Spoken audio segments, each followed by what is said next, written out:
My name is Emily, and I'm 31 years old. What I'm about to tell you is the story of how my family tried to push me out of the company we'd all worked in for years, planning to discard me like yesterday's trash after a big corporate merger. But instead of walking away defeated, I ended up buying the entire division out from under them. And trust me, what happened next was even worse than the betrayal itself. Before I dive into the heart of it, if you've ever felt like people close to you misunderstood you, underestimated you, or actively worked against you, please take a second to like this video. It helps me know I'm not alone in these experiences. Also, drop a comment below and tell me where you're listening from. I love connecting with people all over the world. And if you want to hear more stories like this, make sure you subscribe. So this all happened a couple of years ago. I was working at Sterling Corp, a mid-sized company that my father, David, had been a senior executive at for decades. It wasn't technically a family business, but it felt like one because so many family members worked there. My father, his brother, my uncle Robert, who was in a rival division, and my cousin Mark, Robert's son, who worked directly in my division. My mother, Susan, didn't work there but was heavily involved in the social side, knowing everyone's business. It was a tight-knit, complicated ecosystem. I had started at Sterling right out of college in the Innovations division. It was a new initiative, focused on developing cutting-edge solutions for our clients. It was creative, fast-paced, and exactly where I wanted to be. I thrived there. I worked incredibly hard, often late nights, pouring my energy and ideas into the projects. I wasn't just an employee. I felt a genuine passion for the work and a sense of ownership in the division's success. Over the years, I rose through the ranks, eventually becoming a senior project lead. I was good at what I did, I knew the technology inside and out, and I had a strong rapport with my team. My father, David, always seemed proud of my professional achievements, or at least he said he was. There was always an undercurrent, though. A subtle competitiveness, especially when it came to my Uncle Robert's side of the family. Robert and David had a strained relationship, a long-standing sibling rivalry that bled into their professional lives. Uncle Robert's division, sales and marketing, was the traditional powerhouse of the company, bringing in the revenue. Innovations was seen by some as a cost center, flashy, but not necessarily essential in the same way. This created a natural tension, and it often felt like I was caught in the middle of their unspoken competition. My cousin, Mark, was another layer of complication. He was a couple of years older than me and had been at Sterling longer, but he hadn't advanced as quickly. He worked as a manager in innovations, reporting to a director, who reported to the VP, who reported to my father. I, on the other hand, was a project lead, reporting to a different director, but my projects often had direct visibility with the VP, and sometimes even my father. This seemed to bother Mark. He had a sense of entitlement, feeling that as the older cousin, he should have been further ahead, or perhaps even in a leadership position over me. He wasn't as technically skilled, but he was good at playing the corporate game, networking, and presenting himself well. He often subtly undermined my contributions, couching it as constructive criticism or office banter, but I felt the sting. Things started to shift when rumors of a merger began swirling. Sterling Corp was a privately held company, and the whispers were that a much larger, publicly traded corporation called Omni Group was interested in acquiring us. The initial reaction among employees was a mix of anxiety and excitement. Mergers are always uncertain times. Jobs are lost, cultures clash, and the future feels unpredictable. But for some, like my father and uncle, it represented a potential windfall, a chance for their equity stakes to pay off significantly. As the merger talks progressed, the anxiety grew. Omni Group was known for being lean and mean, prioritizing efficiency and profitability above all else. Divisions that weren't seen as core to their business model, or those with overlapping functions, were often cut or significantly downsized. Our innovations division, being somewhat experimental and not directly tied to immediate revenue in the way sales was, felt particularly vulnerable. My father, being a senior executive involved in the merger negotiations, had insight into which parts of the company were safe and which were on the chopping block. He assured me, initially, that innovations was valuable, that our work on future technologies would be crucial to Omni Group's long-term strategy. He said I was safe, that my role was secure. I believed him. He was my father after all. Who else would I trust? But as the merger got closer to completion, his reassurances became less frequent, more vague. He started talking about the need for synergy and optimization. He mentioned that some roles might be redundant, that some divisions might need to be streamlined, the language of corporate layoffs. Around the same time, my interactions with Mark became increasingly unpleasant. He seemed gleeful in a way about the uncertainty. He started making comments about people needing to prove their value or risk being restructured out. He looked directly at me when he said things like that, a smirk playing on his lips. He'd talk loudly about how the sales and marketing division was essential to Omni Group and how other parts of the company were just overhead. One afternoon, I overheard him talking to another manager in the hallway. They didn't see me standing around the corner.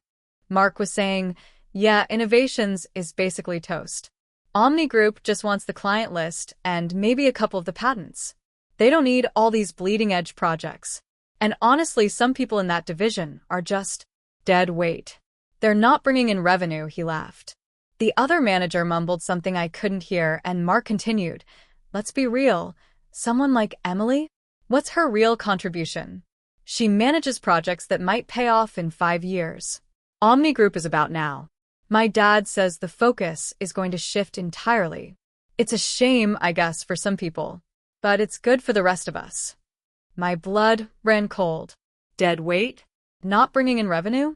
He was talking about me, about my team, about the work I was passionate about. It wasn't just Mark being Mark. It sounded like he had information he was getting from his father, Uncle Robert. And Robert's division was poised to become even more dominant under Omni Group. I confronted my father that evening. I asked him directly if innovations was going to be cut. I told him what I'd overheard Mark saying, and that it sounded like Uncle Robert was confirming these fears. My father got defensive. "You shouldn't listen to office gossip, Emily. Especially not from Mark. You know how he is," he paused, then sighed. "Look, things are in flux. Omni Group is still assessing everything. There will be changes. Significant changes. But your work is good, Emily. You're valuable." Valuable, but maybe not valuable enough? His words felt hollow. He didn't deny it.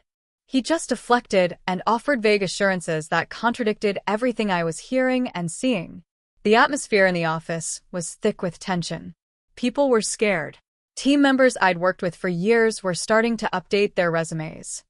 A few weeks later, after the merger was officially announced and the integration process began, the senior leadership of Omni Group came in for a series of meetings.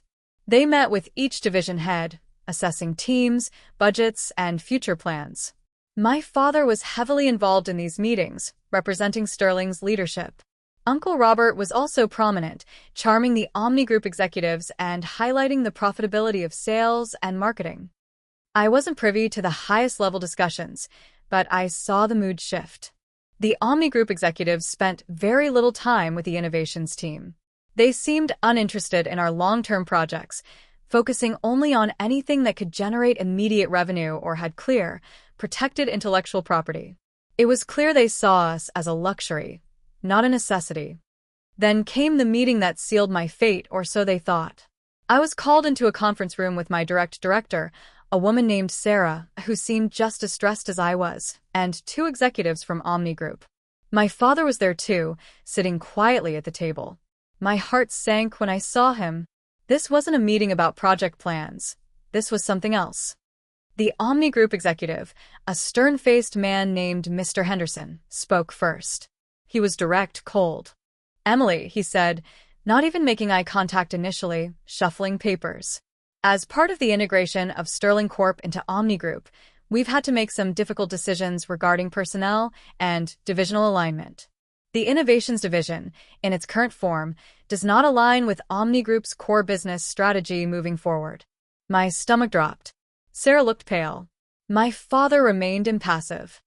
Mr. Henderson continued, "While we recognize the talent within the team, the focus of this division is simply too far out on the horizon for our current business model. Therefore, we will be significantly downsizing the Innovations Division. Most projects will be terminated, and unfortunately, Most roles within the division will be eliminated. He paused, finally looking up. His gaze was direct, but devoid of empathy. Your role, Emily, Senior Project Lead. We've assessed its necessity. Given the projects being shut down and the shift in focus, we've determined there isn't a viable place for this specific role in the new structure. We appreciate your contributions to Sterling Corp, but your position is being made redundant. He used the term redundant like I was a spare part, easily discarded. After years of dedication, hard work, and genuine passion, I was being told I was unnecessary. I looked at my father. He avoided my gaze, staring down at the table. He didn't speak up. He didn't defend me. He just sat there, a silent participant in my professional execution. I felt a burning sensation behind my eyes. Sarah spoke up, her voice shaky. Mr. Henderson, Emily is one of our most talented leads. Her work on Project Horizon is groundbreaking. It has huge potential. Henderson waved a dismissive hand. Potential that doesn't fit our 5-year plan, Sarah. We need immediate returns. The decision has been made, he turned back to me. Human Resources will be in touch regarding your severance package and transition services. I couldn't believe what I was hearing. It wasn't just the job. It was the betrayal. My father, who had always told me how proud he was, who had assured me I was safe, was letting this happen. He was sitting right there and saying nothing. It felt like a punch to the gut. I stood up, my chair scraping loudly against the floor. I didn't mean to make a scene, but the shock and anger surged through me. Redundant? I asked, my voice trembling but firm. After everything? After years of building this division, of bringing in innovative ideas? And you? I looked directly at my father. You knew this was happening, didn't you? You let me believe I was safe. My father finally looked up, his expression a mixture of discomfort and annoyance. Emily, this isn't the time or place. These are difficult business decisions. Difficult for who? I retorted. Difficult for the people losing their jobs? Or difficult for you to watch your daughter get cut loose while your brother's division thrives? Mr. Henderson cleared his throat impatiently. Ms. Emily, this is a professional discussion. Your personal feelings are irrelevant to the business decision. Irrelevant. That word echoed in my head. My feelings, my contributions, my future, all irrelevant. It was devastating. I felt exposed, vulnerable, and utterly alone in that room, even with my father sitting right there. Sarah looked like she was about to cry. I didn't wait for them to say anything else. I just turned and walked out of the room. I didn't go back to my desk immediately. I couldn't face anyone. I walked outside, into the cool air, trying to process what had just happened. My career, the one I had built with such dedication, was over. And my own father had stood by and watched it happen. It was the deepest professional and personal betrayal I had ever experienced. The next few days were a blur of disbelief, anger, and heartache. I packed at my desk numbly, exchanging sad goodbyes with colleagues who were also facing the same fate or felt guilty for surviving the cuts. Mark steered clear of me, though I saw him smirking from a distance once. Uncle Robert offered a perfunctory sorry about your division, Emily, tough break, which felt less like sympathy and more like gloating. My father tried to talk to me, but I was too hurt. He kept repeating that it was just business, that he didn't have a say in Omni Group's decisions. But I knew that wasn't entirely true. As a senior executive involved in the negotiations, he had influence. At the very least, he could have warned me properly, prepared me. Instead, he'd let me walk into it blind, with false hope.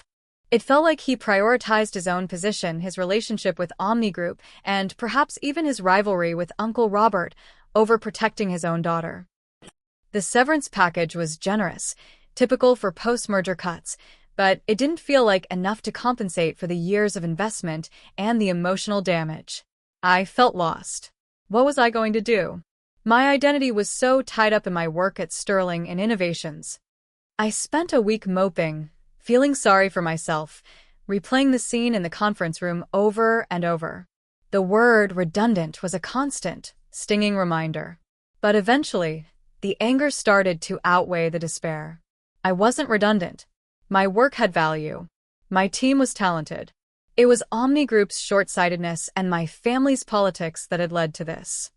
An idea, initially just a flicker, began to grow. What if innovations didn't have to die? What if it could exist outside of Omni Group? I knew the division inside and out. I knew the technology, the ongoing projects, the client needs we were anticipating. Omni Group didn't want the long-term potential, but someone else might. Or maybe, just maybe, I could be that someone else. It was a wild, improbable thought. I was being laid off. I didn't have vast personal wealth or experience running a whole company. But the more I thought about it, the more it seemed possible. Omni Group was discarding the division because it didn't fit their model. But there was still value there. Significant value, if nurtured correctly. They were probably selling off the assets for pennies on the dollar, just to wash their hands of it. I started doing some research. I contacted former colleagues, cautiously gauging their interest. I spoke to a few clients we had been working with, explaining the situation and asking about their future needs. The response was encouraging. The clients still saw value in our projects. My former colleagues were disillusioned with Omni Group and interested in finding a new home for their skills and passion. The biggest hurdle was, of course, funding. Buying a corporate division, even a downsized one, would require significant capital. I didn't have it. My family certainly wouldn't help, not after what had happened, and certainly not if it meant competing with Omni Group, or worse, competing with Uncle Robert and Mark's newly strengthened positions. I started reaching out to people in my network, not just within Sterling, but venture capitalists I'd met at industry events, former professors, anyone who might have connections or advice. It was daunting, putting myself out there, admitting I'd been laid off, but also presenting this bold, perhaps foolish, idea. To my surprise, some people listened. They saw the potential I saw. Innovations had built a reputation for creativity and technical excellence. Omni Group's decision, while rational for their business, was irrational from a pure innovation standpoint. It was a market inefficiency. And where there's inefficiency, there's opportunity. One venture capital firm, Catalyst Capital, showed particular interest. I had met one of their junior partners, David Chun, at a tech conference a year prior. He remembered me and my work. He was intrigued by the idea of spinning out the division. We had several meetings. I presented a business plan outlining which projects we would focus on, how we would structure the new company, and our target market. I highlighted the experienced team I believed I could reassemble and the existing client relationships. It was a grueling process. Pitching, refining the plan, facing tough questions about market viability, competition, and my own lack of executive experience. But I was driven by more than just ambition. I was driven by a fierce desire to prove them wrong. To prove Omni Group wrong for calling my work redundant. To prove my father wrong for not defending me.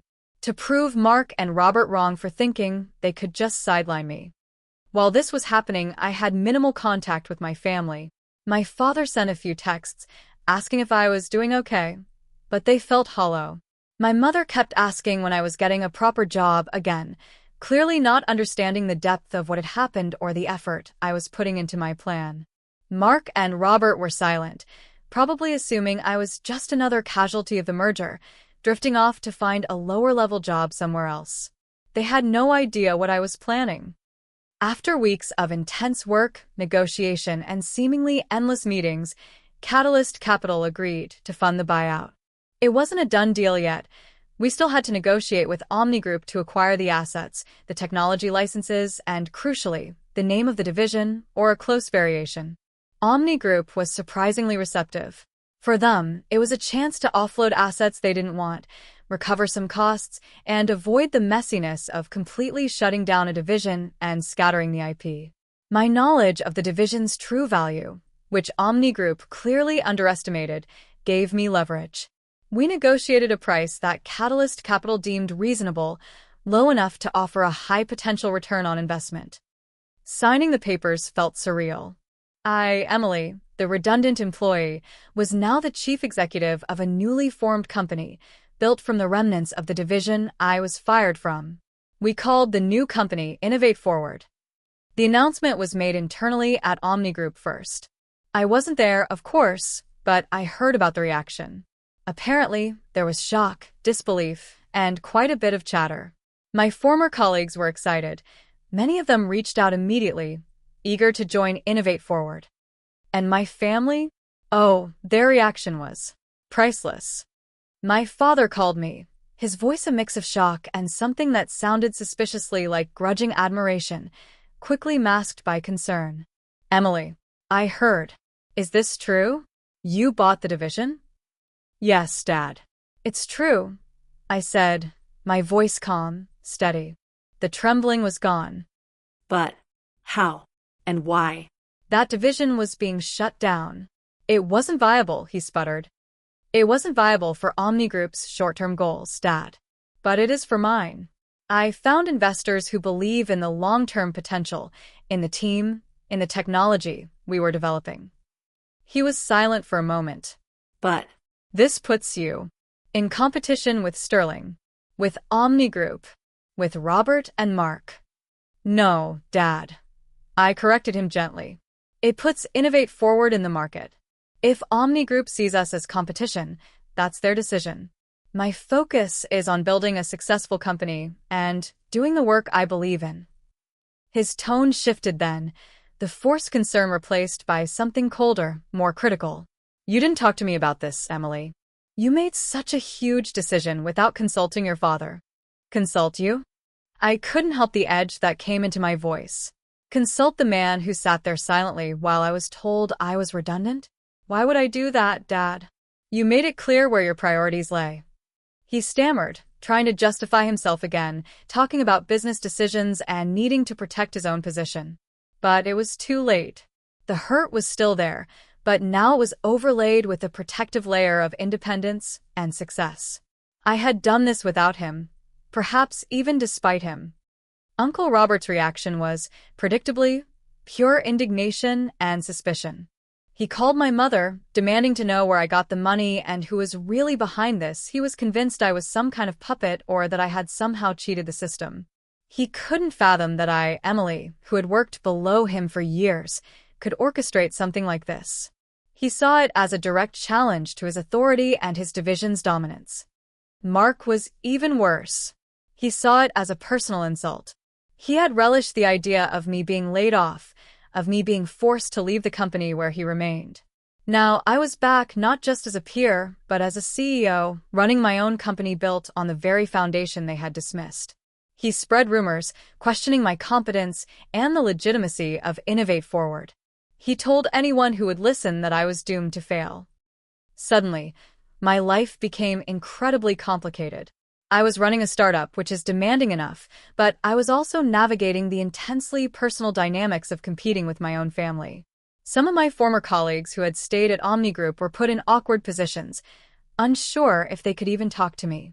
Omni Group, influenced by Uncle Robert and Mark, became surprisingly hostile.